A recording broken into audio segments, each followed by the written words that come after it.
Hello అందరికీ నమస్కారం. వీడియోలోకి వెళ్ళే ముందు ఛానల్ని సబ్స్క్రైబ్ చేసుకోండి అండ్ వీడియోని లైక్ చేయండి ఫ్రెండ్స్. నా ప్రాణమా పార్ట్ 12. 12,000 అమ్మ అనగా సరే తన ఇష్టం, చేయాలి అనుకుంటే ఉద్యోగం చేయమని చెప్పు, లేదు అంటే ఇంట్లో ఉండమను, తన ఇష్టం అంటూ తనకి సమ్మతమే అని చెప్తుంది.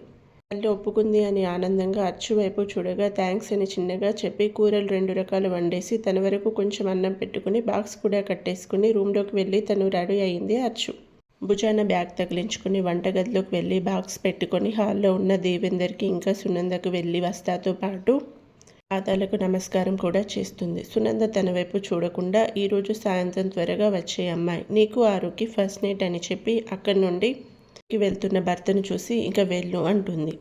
దట్టు పెళ్ళైన ఫస్ట్ రోజు అయ్యాక ఫస్ట్ డే స్కూల్కి వెళ్తున్న అర్చుని తానే డ్రాప్ చేయడం కోసం టిఫిన్ చేయకుండా బయట బైక్తో రెడీగా ఉన్నాడు ఆరు. పల్సర్ బైక్ కొత్తగా వచ్చినప్పుడు తండ్రి 2 కొడుకుల కోసం తీసుకున్నాడు. అప్పటి నుండి అదే వాడుతున్నారు. అక్కకి పెళ్ళాక తన అత్తగారు రాయల్ ఎన్ఫీల్డ్ పెట్టడంతో ఆ పల్సర్ ఆరుకే స్వంతమైంది.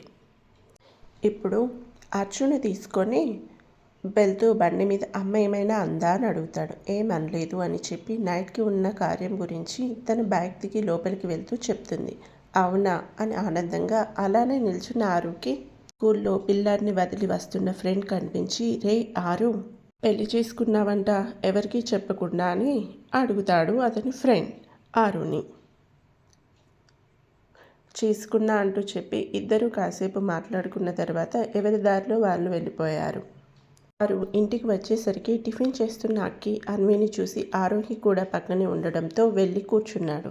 పెద్దవాళ్ళు ముందుగానే టిఫిన్ చేసేస్తే మిగిలిన వాళ్ళు తింటున్నారు. తండ్రి ఉదయమే మీ తమ్ముడికి నైట్ ప్రోగ్రాం చెప్పమని చెప్పగా ఆరు కోసం చూసి తను ఇంట్లో లేడు అని తెలుసుకొని ఆరు కోసం వచ్చాక చెప్దామని చూస్తున్న తనకి చెల్లి భార్య ముందు కనిపించిన ఆరుకి చెప్పడం కోసం బయటకి తీసుకువెళ్తాడు.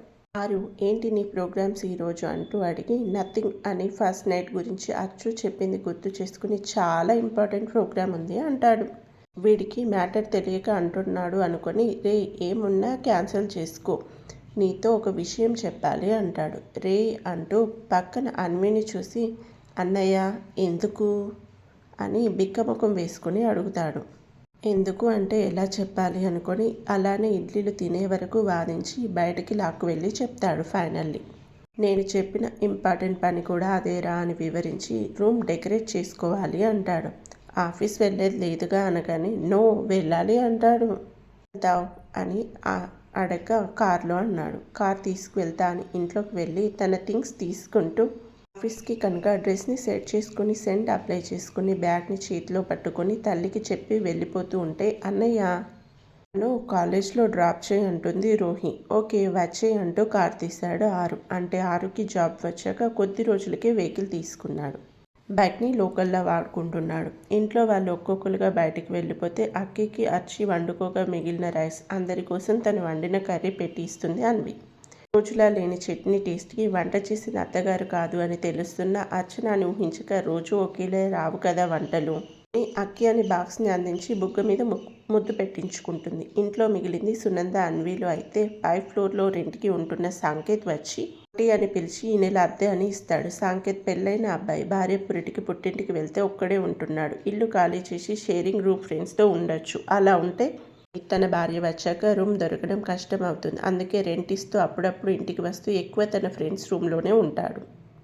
రెంట్గా వచ్చిన 5,000 వాటిని లోపల దాచుకుంటుంది సునంద. ఇక్కడ మాత్రమే కాకుండా రోడ్ పక్కన కాస్త మార్కెట్ ఏరియాలో 3 సెటర్ రూమ్స్ ఉన్నాయి వీళ్ళకి. అవి ఒక్కో రూమ్ 7,000 అవ్వగా వాటిని భర్త తీసుకుని 20,000 నెలకు చీటీ కడుతూ ఉంటాడు. ఇంటికి 2 కొడుకుల వద్ద నుండి చెరొక 5,000 తీసుకుంటూ పైన వచ్చే రెంటు ఇవే కాకుండా సునంద ఇంట్లోనే బొటిక్ అంటే చీరల ఫాల్స్, బ్లౌజ్ పీసెస్, లంగాలు, లైనింగ్ క్లాస్ అమ్ముతూ సొమ్ము చేసుకుంటుంది. చీరలు అంటే షాపింగ్ మాల్లో బై చేస్తారు, కానీ వాటికి ఎన్ని కావాలి వాటిని అక్కడ ఉన్న కాలనీ వాసులు వచ్చి సునంద వద్ద తీసుకుంటారు. ఎంత లేదు అన్నా ఇంట్లో అన్ని ఖర్చులు చూసుకుంటూ నెలకు 15,000 సంపాదిస్తుంది ఆవిడ. హాల్లో కూర్చున్న సునంద టైం చూసింది. 12 అవుతూ ఉంటే ఇంకో గంట అయ్యాక కూతురు, ఇంకా కొన్ని నిమిషాలు అయ్యాక భర్త బయట నుండి ఇంటికి వస్తారు అని వంటగదిలోకి వెళ్ళింది సునంద. అర్చన వెళ్ళేప్పుడు వంట చేయడం చూసి ఇంకా వంటగదిలోకి రాలేదు. ఇప్పుడు వచ్చి అన్నీ చూసి రైస్ పెట్టలేదు అని చల్లారిపోతుంది, పెట్టలేదు అని తానే అర్థం చేసుకొని రైస్ కడిగి కుక్కర్లో పెట్టి స్విచ్ ఆన్ చేసి హాల్లోకి వచ్చేసరికి కస్టమర్స్ ఉంటారు. అక్కడ వచ్చిన వారికి అడిగింది చూపించి రూపాయి కూడా తక్కువ చేయకుండా ఐటెం అమ్మి 300 లోపల పెట్టేస్తుంది. తీసుకునేది 100-200 అయినా అరగంట చూస్తారని విసుక్కుంటూ అన్నమైనట్టు టంగ్ అని సౌండ్ రావడంతో కిచెన్లోకి వెళ్ళి స్విచ్ ఆఫ్ చేసి రోహికి కాల్ చేస్తుంది. 15 మినిట్స్ ఆటోలో ఉన్నాను అంటుంది. అన్విని పిలుస్తుంది. టిఫిన్ అంటూ చేసి వెళ్ళాక మళ్ళీ బయటికి కూడా అడుగు పెట్టలేదు. వంట చేయకుండా ఉంటే కూరగాయలు కట్ చేయడానికైనా పిలిచేది. ఇప్పుడు ఆ పని లేదు.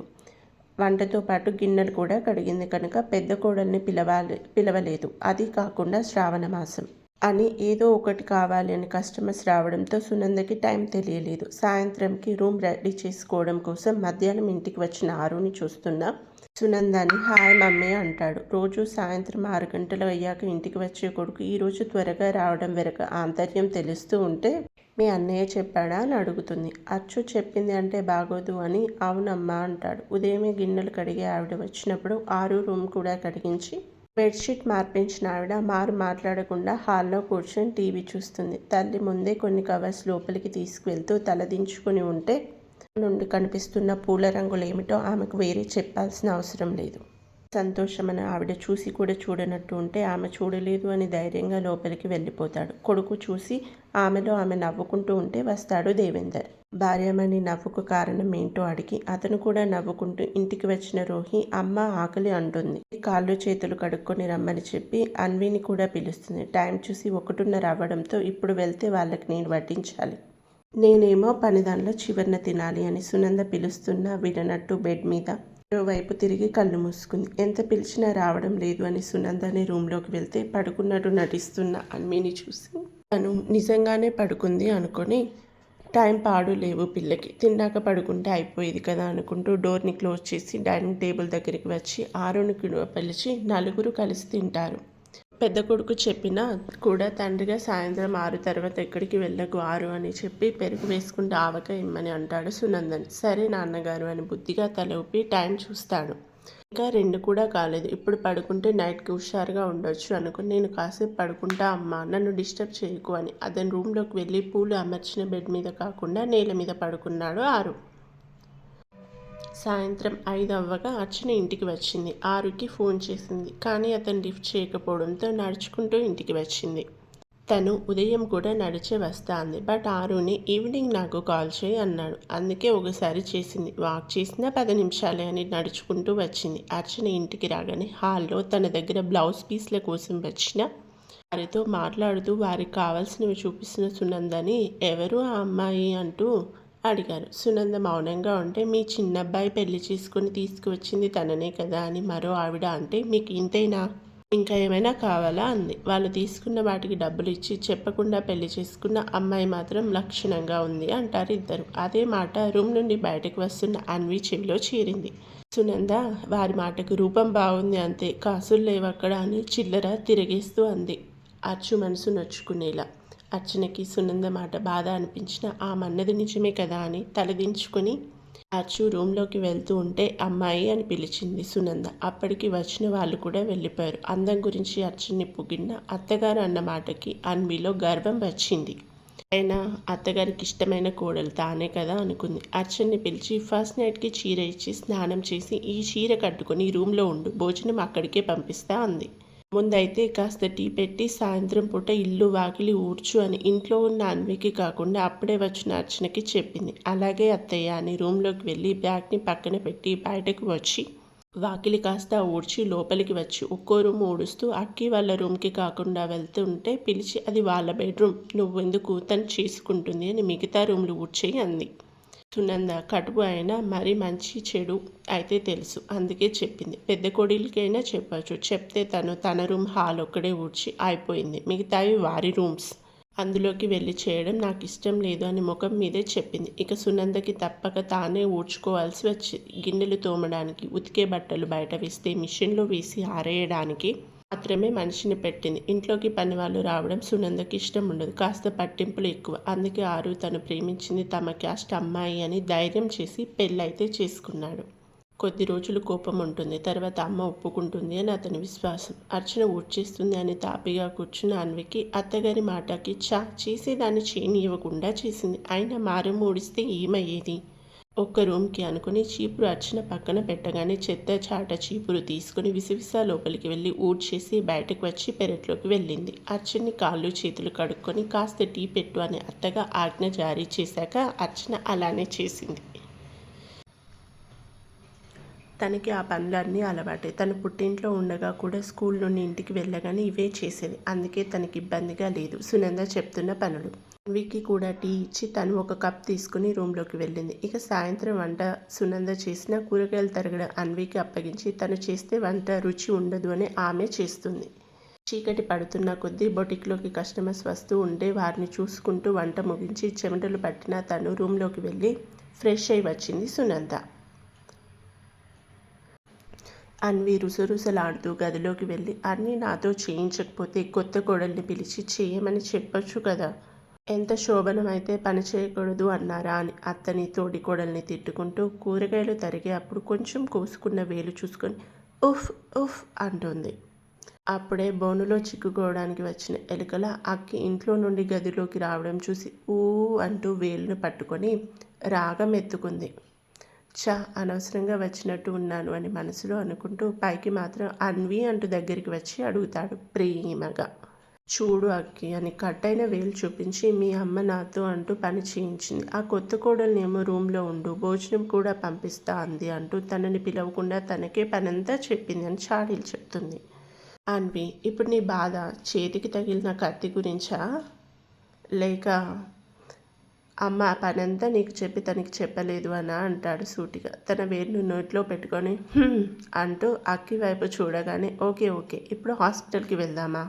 వద్దు, నాకు భోజనం రూమ్కే తీసుకురా అంటుంది. అర్థమైంది, బయటికి వెళ్తే అందరికీ వడ్డించిన తర్వాత తను తినాలి, ఇక్కడైతే తను ముందే తినచ్చు అని ప్లాన్ వేసింది.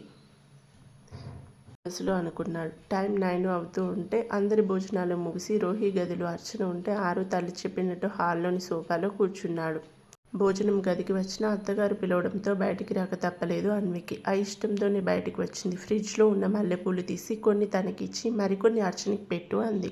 తను రోహి రూమ్లో ఉంది అని వెళ్తున్న అన్వి అత్త ఇచ్చినవే కాకుండా ఇంకా కొన్ని తీసుకుని కొన్ని మాత్రమే అర్చన వద్దకు చేరుస్తుంది. అప్పటికే వద్దు అంటున్న రోహి రెడీ చేస్తూ ఉంటే ఇబ్బందిగా కూర్చున్న అర్చనకి అన్వి వచ్చి ఇదిగో పూలు అత్తయ్య ఇచ్చింది ఉంది. పేరుతో అయినా పిలవకుండా వాటిని అర్చన తీసుకుని థ్యాంక్స్ చెప్పగానే ఫస్ట్ నైట్ అంటే భయంగా ఉందా అని అడిగింది. ఆమె అడిగిన విధానంకి నవ్వుతో పాటు సిగ్గు కూడా రావడం అర్చన చిన్నగా చిరునవ్వుతో పూలను పెట్టుకుంటూ ఉంటే నువ్వు ఆరు లవ్ చేసుకున్నారు కదా, పెద్ద భయమేం ఉండదు, చిన్న చిన్న టచింగ్స్ మీ మధ్య జరిగే ఉంటాయి అని అంది. రోహి అర్చన ఇద్దరు అన్వి వైపు చూడగా నన్ను చూస్తే ఏం వస్తుంది, నిజమే కదా అంటే లవ్ చేసుకున్న వాళ్ళకి హాగ్స్ నార్మల్ కదా అంటుంది. ఇందాక ఆశ్చర్యంగా అనిపించిన ఆమె మాటలు ఇప్పుడు నచ్చకపోవడం.